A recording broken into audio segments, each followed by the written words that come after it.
signal. Je peux le classer premièrement sous son, en fonction de sa forme. Regardons. Prenons ce signal. Par exemple, ça sera le S de t en fonction du temps. Et un autre signal, comme ça. S de t, S2 de t, en fonction du temps. Regardez, pour le signal S1 de t en fonction du temps, il est toujours comment? Il est toujours positif. On dit qu'il est unidirectionnel. C'est clair? Et le signal dont au moins une seule fois a franchi la barre négative, on dit qu'il est bidirectionnel. C'est clair, s'il vous plaît? Bien. Un signal aussi, il peut être périodique. C'est quoi la définition d'un signal périodique? Par exemple, prenons ce signal. Si vous voyez bien, il reprend la même forme après chaque période.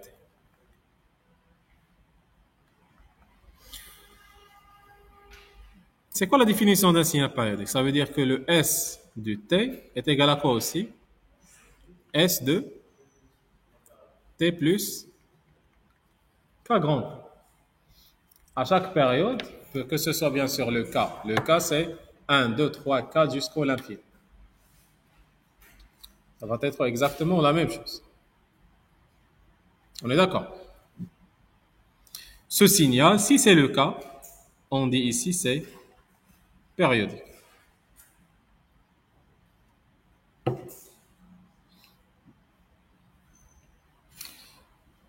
Un signal, il peut être aussi comment? Si vous avez ce signal, c'est clair, et je dis que ça c'est le T, et je dis que cette surface, c'est la même que cette surface. Ce qui fait là c'est S et là c'est S. Il est bidirectionnel. Il est périodique, oui ou non? Mais il est aussi quoi? Alternatif. Pourquoi? Très bien, parce que la valeur moyenne de ce signal, je vais l'appeler ici S'. Si vous calculez la valeur moyenne S' de t, qui est égale à quoi? C'est 1 sur t, l'intégrale 0t, S' de t dt, vous allez trouver est égal à 0. Et c'est quoi une valeur moyenne? Ça veut dire la somme des surfaces dans une période. Puisque la positive est égale à la négative, la somme des deux, c'est 0. Si c'est 0, dans ce cas, on peut dire que ça, c'est un signal alternatif. Mais ce signal alternatif, il n'est pas symétrique.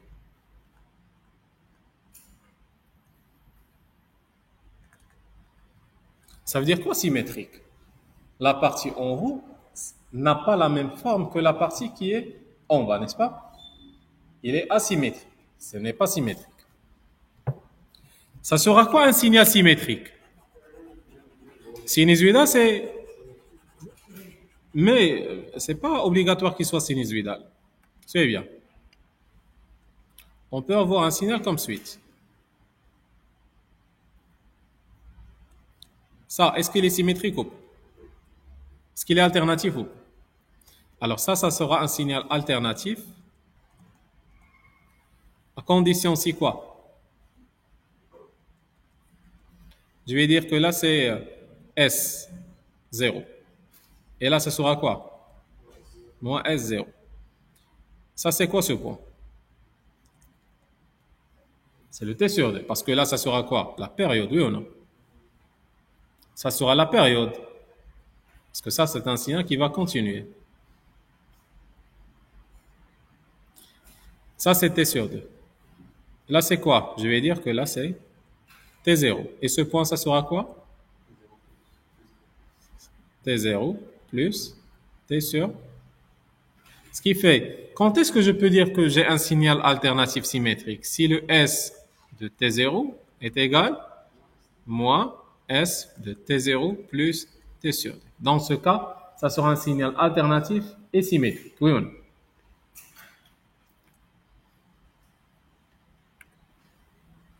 Et à la fin, on a notre signal sinusoïdal que vous connaissez.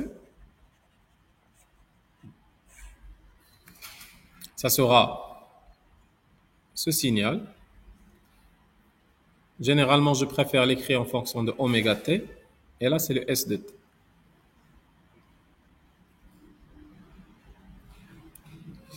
Et bien sûr, il sera caractérisé par quoi? Par la période et par sa quoi? Son V ou bien S max. Oui ou non? Et comment on l'écrit? Ça, c'est un signal sinusoïdal. Est-ce que c'est uniquement sinusoïdal? Alternatif.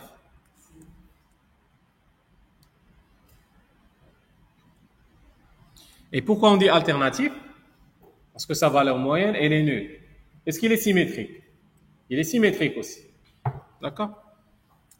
Il va s'écrire sous la forme S de t est égal S max sinus oméga t plus un certain phi, alors que cette valeur, dans ce cas, elle est 0. C'est clair ici? Bien. Donc, le grand T, c'est la période qui est égale 1 sur la fréquence. Et l'unité de ça, c'est seconde. Sur T, c'est la période. Et le F, c'est la fréquence. En électricité, toujours, on utilise un signal sinusoïdal alternatif. Et lorsque je dis un signal, il peut être soit un courant, soit une tension. C'est bon? Soit un courant, soit une tension. Je peux effacer? Bien. Alors, prenons le même signal. Que vous voulez. En fonction du temps. On a dit que il aura cette forme. Soyez bien sûr.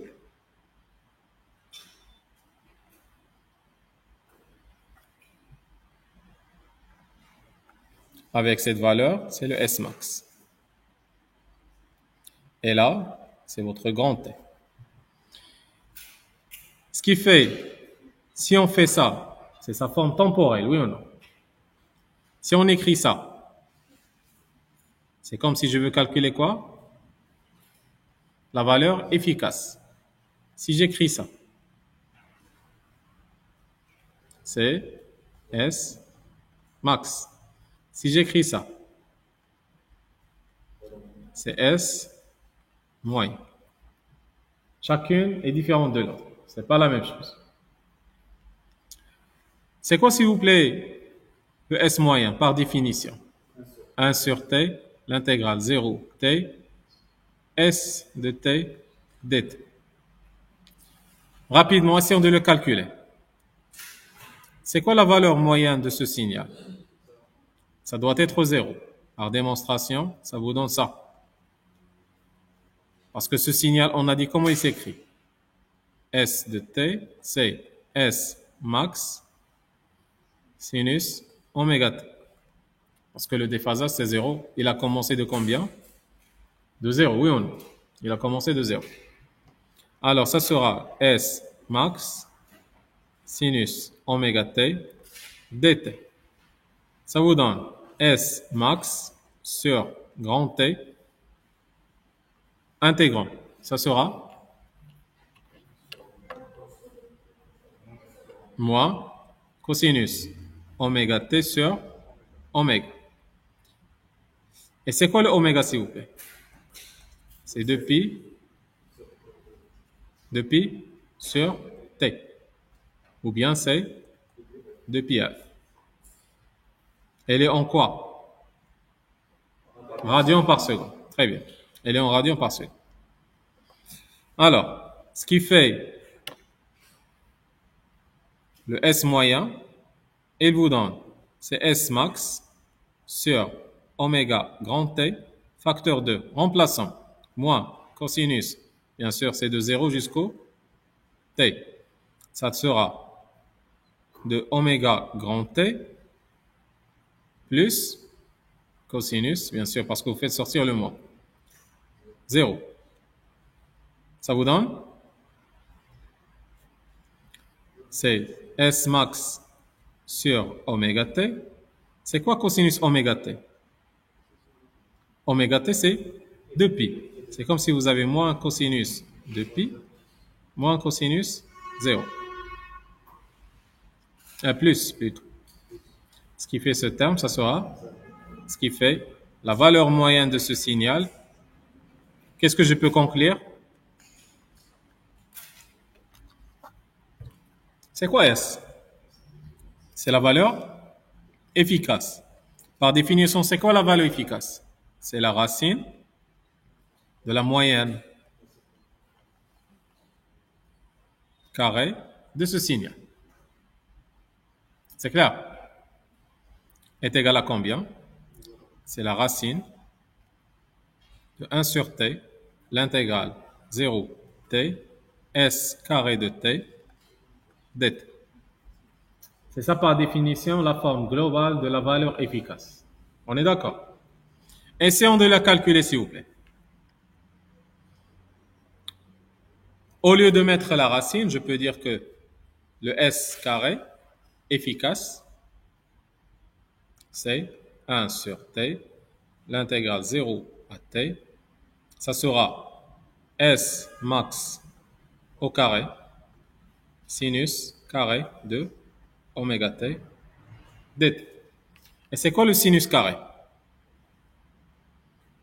S efficace carré, ce n'est que S max carré sur le grand T, l'intégrale 0 t, 1 plus cosinus 2 oméga t sur 2 fois dt. Bien sûr, vous pouvez faire sortir ce 2 à l'extérieur. Et directement, ça vous donne que le S max carré sur 2 grand T de T intégral sinus, cosinus, c'est sinus. Sinus quoi?